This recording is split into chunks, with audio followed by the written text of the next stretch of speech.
juara umum yakni Universitas Hasanuddin. Kami ucapkan penghargaan setinggi-tingginya untuk juara umum PIMNAS ke-37 tahun 2024 Universitas Hasanuddin.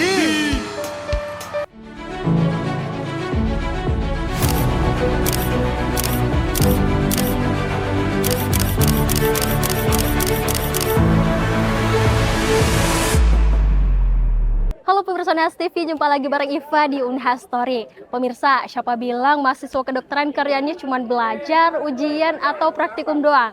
Ada loh mahasiswa kedokteran dari Universitas Hasanuddin yang berhasil meraih prestasi gemilang dalam ajang kompetisi nasional.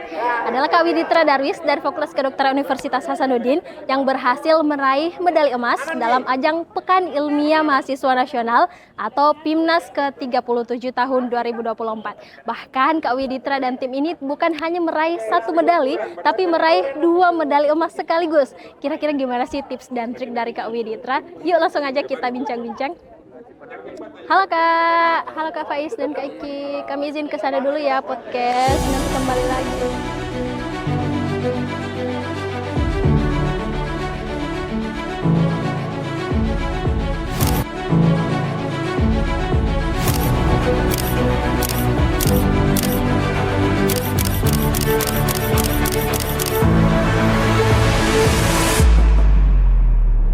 Nah pemirsa, saat ini saya sudah bersama dengan Kak Widitra Darwis. Sebagaimana yang tadi di awal saya sudah ceritakan ya, Kak Widitra ini seorang mahasiswa kedokteran. Dan di tengah kesibukannya, sebagaimana kalau mungkin persepsi masyarakat terhadap mahasiswa kedokteran itu ya jarang tidur ya, kerjanya belajar terus gitu kan ya. Tapi ternyata Kak Widitra ini berhasil membuktikan kalau dia bisa berprestasi juga dalam kancah nasional. Nah, kalau boleh sharing-sharing nih Kak kepada pemirsa Unhas TV di rumah, selain sebagai mahasiswa, kesibukan lainnya beraktivitas di mana sih gitu? Oke, untuk kehidupan sehari-hari selain jadi mahasiswa kedokteran tentunya aktif juga di organisasi. Organisasi, oke. Alhamdulillah sekarang diamanahkan sebagai ketua di salah satu organisasi, yakni Medical Muslim Family. Jadi semacam organisasi wadah bagi teman-teman mahasiswa kedokteran yang muslim untuk mengembangkan minat ataupun baik mengasah skill-skill kedokteran seperti itu. Selain itu juga bergabung di lembaga dakwah Fakultas Kedokteran Ashifa. Selain itu juga aktif sebagai asisten dosen. Jadi di Fakultas Kedokteran itu ada asisten dosen setiap departemen, khususnya departemen biomedik. Saya sendiri bergabung di departemen biokimia. Departemen ini sudah buka asisten dosen sejak tahun pertama. Jadi misalnya kita sudah selesai tahun pertama di kedokteran semester 2 akhir, kita sudah bisa daftar sebagai asisten dosen. Jadi saya sekarang sudah, kan semester 5 saya sudah 2 tahun lah sebagai asisten. Jadi sudah tahun kedua sebagai asisten dosen. Jadi itu ya pemirsa, dari sini kita sudah bisa lihat kesibukan Kak Widitra sehari seperti apa, aktif di organisasi, bahkan sebagai ketua juga, dan juga menjadi asisten dosen, dan ini sudah menjadi tahun keduanya. Nah, kalau didengar dari aktivitas-aktivitasnya, tentunya kesehariannya itu bakal padat banget ya, kayak dari pagi mungkin sampai malam. Nah, gimana sih kalau Kak Widitra sendiri membagi waktunya gitu? Kalau bagi waktu sih saya cuman bagi aja ya, kayak nggak ada formula tersendiri, cuman kayak mirip-mirip orang lain aja sih, mungkin secara prioritas mungkin. Jadi kita lihat yang mana yang harus dikerjakan segera dan urgent. Misalnya kalau ada ujian, besoknya ada ujian, berarti malamnya itu kita sampingkan dulu aktivitas yang lain, misalnya organisasi atau lomba. Jadi kita fokus belajar dulu. Kemudian kalau misalnya lomba kemarin yang PIMNAS itu karena ada semacam karantina, consigneering, ada juga beberapa waktu kita harus kumpul setiap akhir pekan sampai bareng tim sama orang-orang dari Pokja Universitas. Di situ saya prioritaskan PIMNAS, jadi saya tidak belajar sama sekali, saya cuma memperhatikan risetnya seperti apa. Dan alhamdulillah dapat support juga tentunya. Betul, dari tentunya dapat pimpinan fakultas. Baik secara izin ataupun mental juga dapat support. Dapat support juga. Jadi itu tadi ya, tipsnya adalah memprioritaskan dulu ya, disusun yang mana yang paling prioritas dan kemudian itu didahulukan. Tapi setelah itu baru boleh dilaksanakan aktivitas yang lainnya. Nah, untuk di PIMNAS atau Pekan Ilmiah mahasiswa nasional ini sendiri. Tentunya ini kan memang sebuah ajang yang bergengsi ya Kak, dan skala nasional. Nah, motivasi dari Kak Widitra ini apa sih sebenarnya di tengah udah sibuk banget nih, tapi masih kepikiran ikut PIMNAS deh gitu. Motivasinya gimana sih? Sebenarnya motivasinya itu banyak. Ada beberapa. Yang pertama mungkin karena yang pertama saya tahu PIMNAS ini ajang yang paling bergengsi untuk tingkat mahasiswa, jadi saya tertarik untuk join. Yang kedua mungkin secara menunjang kemampuan akademik, skill akademik juga skill riset. Makanya saya pilih juga SKIM yang sesuai riset eksakta, sesuai dengan bidang saya, sesuai juga dengan keinginan saya untuk meneliti seperti itu. Yang ketiga mungkin ada reward-reward yang sangat menguntungkan tentunya. Yang pertama ada bebas tugas akhir, kan tugas akhir kalau di kedokteran ada skripsi. Nah, tahun sebelumnya itu ada pembebasan tugas akhir bagi teman-teman yang mendapatkan pendanaan, makanya saya tertarik. Tapi di balik itu juga tentunya banyak reward lah selain bebas dari skripsi. Jadi memang itu tadi ya, memang PIMNAS ini maksudnya tidak bertolak belakang dengan akademik Kak Widitra sendiri ya. Tentunya juga bakalan menunjang dari sisi akademik. Dan ini kan Kak Widitra ini udah semester 5 ya sekarang. Berarti ini percobaan pertama kalinya atau sebelumnya udah pernah coba ikut? Ini percobaan pertama kali. Pertama kali. Kan sebenarnya kita bisa coba join PKM itu sejak semester 3 kalau nggak salah ya, semester 2 udah semester boleh. 2, 3 itu kesempatan PIMNAS PKM pertama, kemudian semester 4, 5 itu kesempatan yang kedua. Nah, namun tahun sebelumnya saya belum join karena entah suatu hal ya, lagi hektiknya belajar, lagi menyesuaikan dengan perkuliahan di FK, jadi saya pikir mungkin aktivitas lain dulu. Nah, tahun kedua baru coba. Dan alhamdulillah ya, di percobaan pertama ya langsung dapat medali emas dan 2 lagi gitu ya.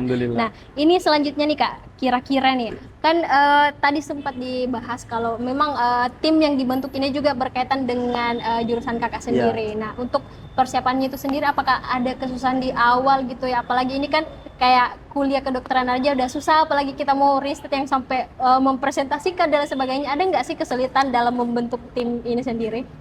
Kesulitan dalam bentuk tim sih masih minim ya bagi saya tahun ini, tapi yang paling challenging adalah karena kita menghabiskan waktu libur.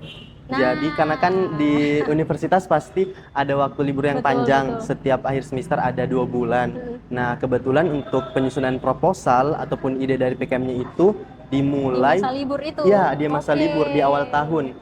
Jadi pada saat itu kita berusaha mematangkan ide, kemudian mendiskusikan bersama dosen pendamping juga, sama membentuk tim sekaligus, serta membentuk ide proposalnya seperti apa.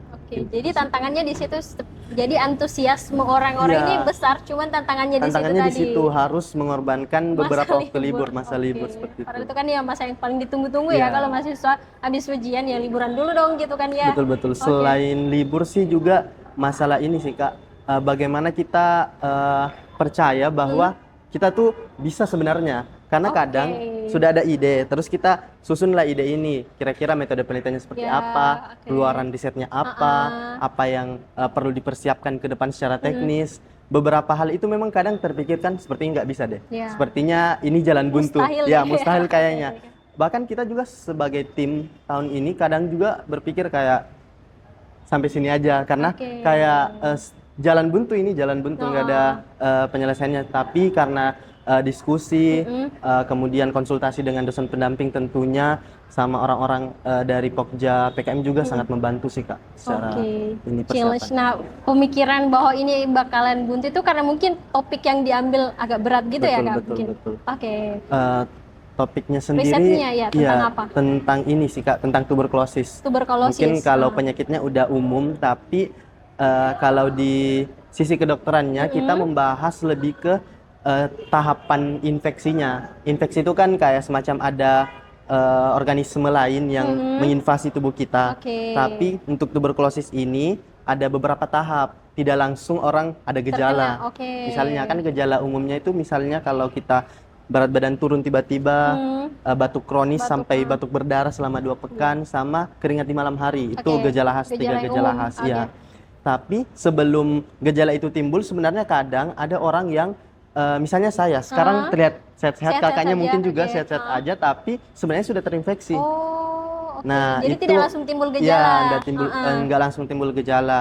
Saat sudah terinfeksi, bakterinya bisa saja dorman atau tidur dalam paru-paru karena kan dia menginfeksi paru-paru. Betul. Nah, nanti pada saat ada pemicu, misalnya imun kita rendah, ada penyakit lain misalnya ada diabetes, ada gagal ginjal, mungkin orang yang gagal ginjal namun sebelumnya sudah terinfeksi namun masih laten atau masih sehat, bisa saja timbul gejala aktifnya seperti itu, Kak. Oke, jadi itu salah satu edukasi juga ya buat Iya, pemirsa. betul, Ternyata betul. kalau TBC itu menginfeksi seseorang itu tidak langsung Nggak serta-merta langsung, iya. gejalanya timbul. Bisa jadi tadi virusnya tidur ya di dalam masih tubuh bisa manusia. dorman dalam tubuh Oke, kita. jadi nanti ada pemicu lain baru dia muncul gejala Ya. aktifnya. Bisa juga sih langsung muncul pada saat pertama kali infeksi, tapi itu kalau misalnya kita betul-betul punya daya imun yang rendah. Rendah. Ya, Oke. seperti itu. Jadi kalau semisal imunnya masih kuat itu masih ada Masih ada pertahanan kemungkinan juga. dipertahankan supaya tidak oke. jadi penyakitnya. Jadi secara garis besar riset Kak Widitra ini berfungsi untuk Untuk diagnostiknya. Nah, di sini oke. mungkin kita berfokus ke tadi kalau tahapan infeksinya, tahapannya sebelum aktif kita sebut laten. Makanya namanya laten tuberkulosis. Nah, dalam penyakit ini kan ada beberapa tahap, mulai dari kita mengedukasi terlebih dahulu masyarakat, kemudian masyarakat misalnya ternyata ada gejala atau mengalami beberapa hal, kemudian datang ke kita sebagai dokter, kita melakukan tanya jawab atau anamnesis, kemudian lakukan pemeriksaan secara Iya, fisis. betul. Nah, setelah itu kita harus mendiagnosis, Kak. Namun beberapa hal untuk diagnosis ini harus ada pemeriksaan yang harus dilakukan. Ada beberapa, Pemeriksaan misalnya kalau tuberkulosis aktif itu ya, kita lakukan pengambilan dahak pasien Oke. atau kultur dari dahaknya. Kita menumbuhkan dahaknya di suatu media. Nah, kalau dia terbukti ada bakteri ini yang tumbuh, Iya. setelah kita tumbuhkan, nah berarti dia positif. Positif, Nah, tuberkulosis. kalau dalam hal ini karena kami bukan di tuberkulosis aktifnya, kita mau deteksi tuberkulosis latennya.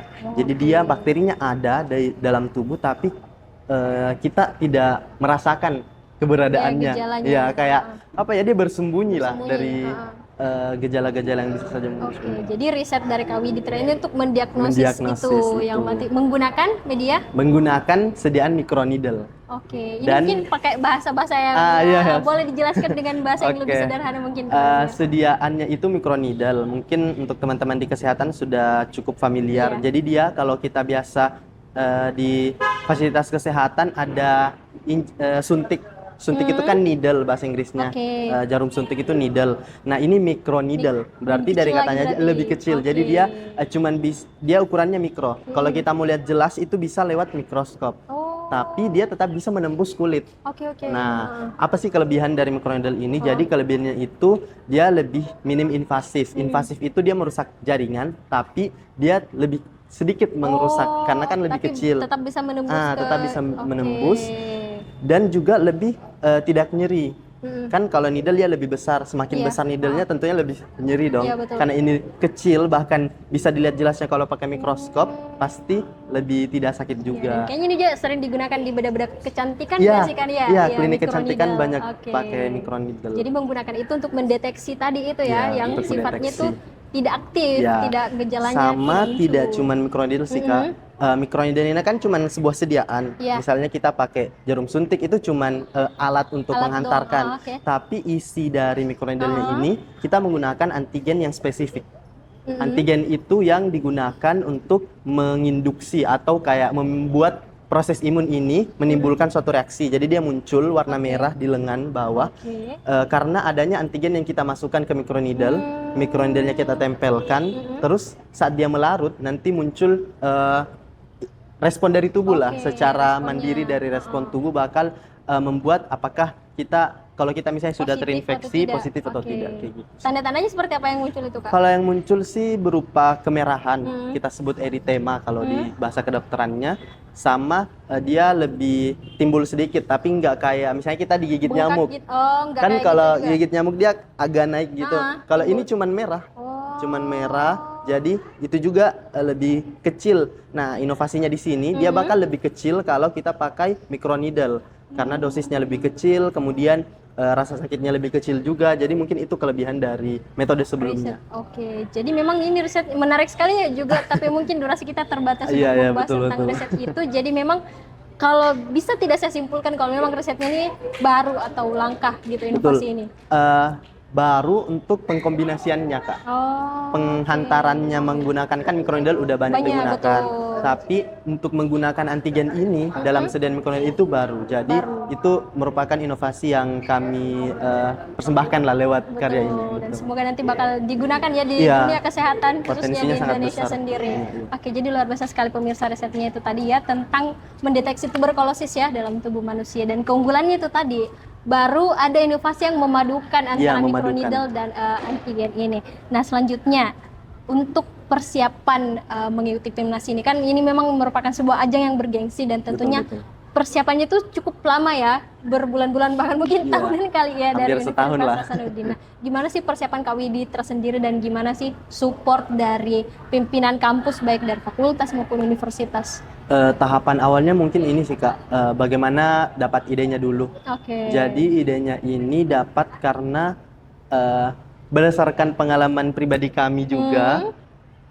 Saya dan anggota pertama saya itu dari kedokteran juga, namanya Azahra Aurelia, Oke. jadi panggil Aurel.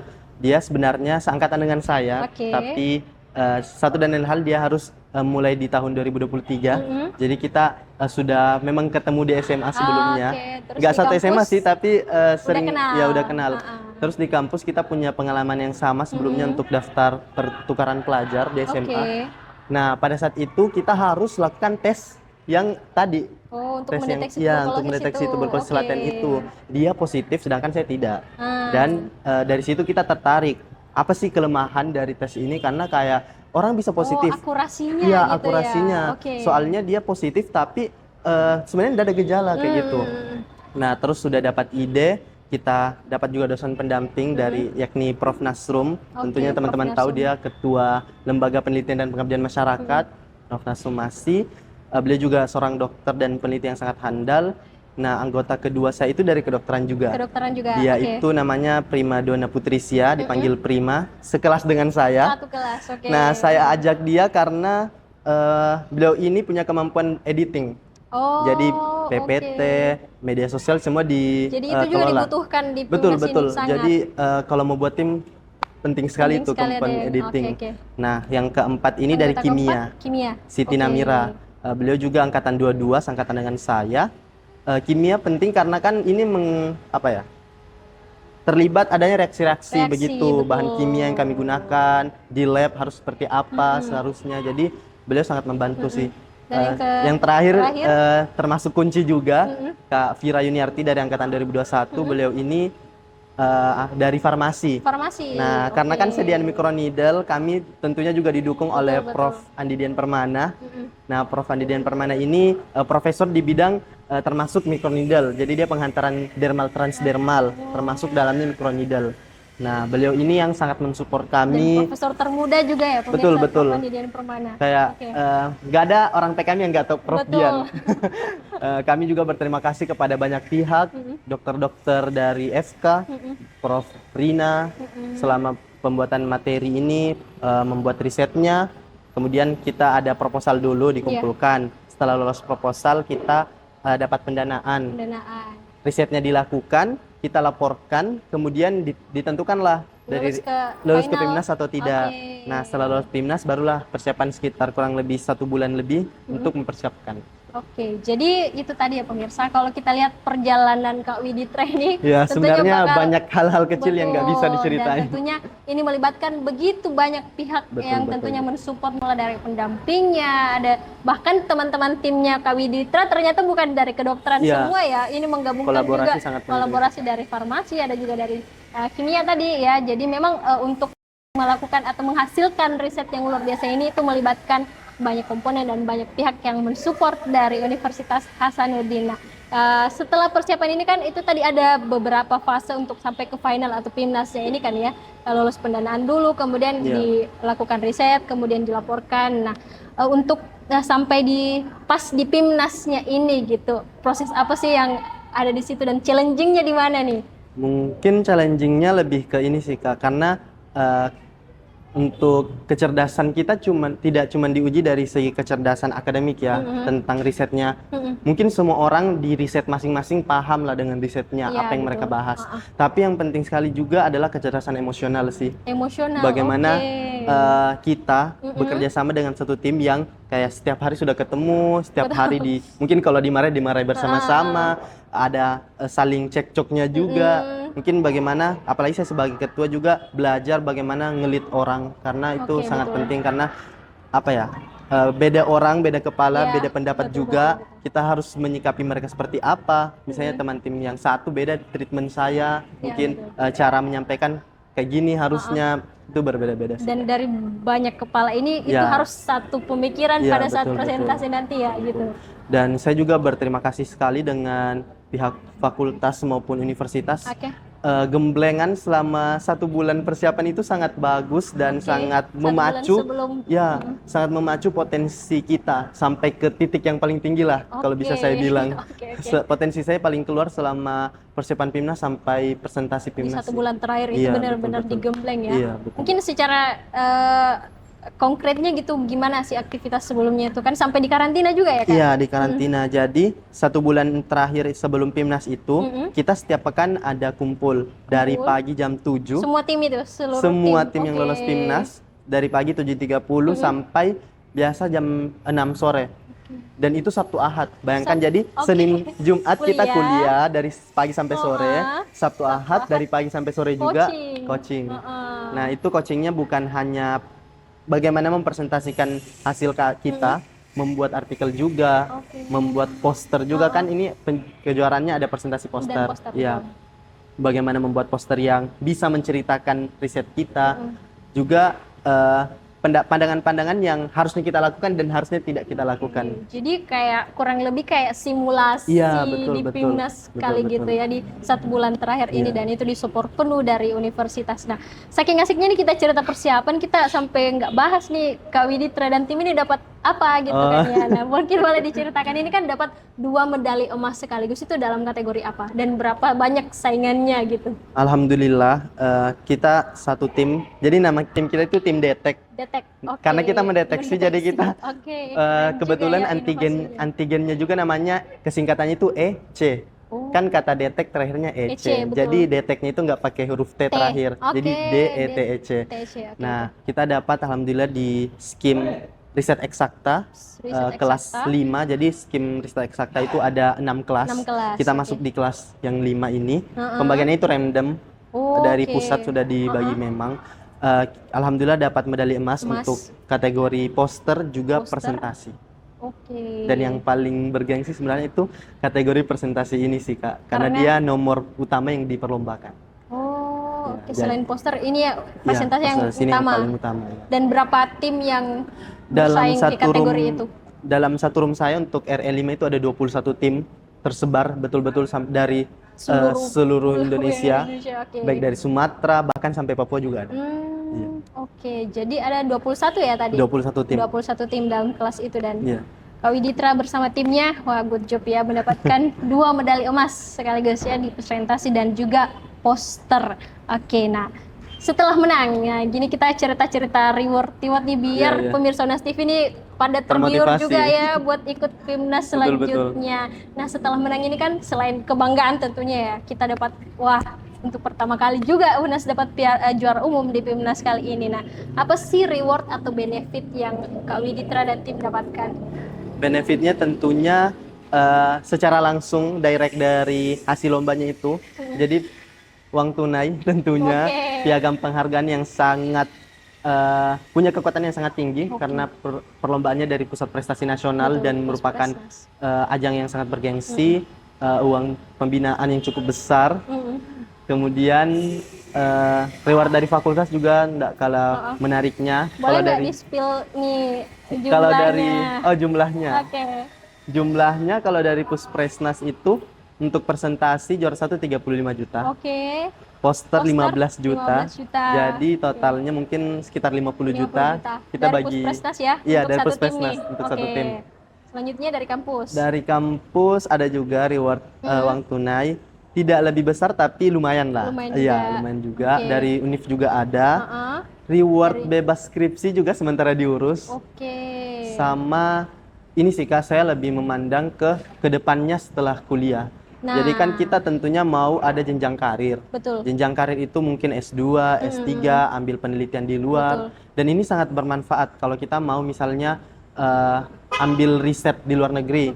Ke Jepang mungkin, ke Jerman atau kemanapun itulah. Kita sudah ada track record riset yang bagus. Iya. Dan Sejak sudah di diakui bangku sejak di bangku mahasiswa. mahasiswa. Jadi kalau kita ditanya kau kontribusinya selama mahasiswa apa ya? Ya, Sudah ada yang inovasi ini gitu. Seperti ini. Oke, jadi itu tadi ya, bukan hanya sekedar materi saja ya, tetapi juga itu ya. Kalau kita melihat jauh ke depan, bahwa track record kita memenangkan juara di PIMNAS ini tentunya bakal sangat bermanfaat ya. Bahwa kita sudah menjadi peneliti muda nih ya, Ya, sederhananya betul. kayak gitu.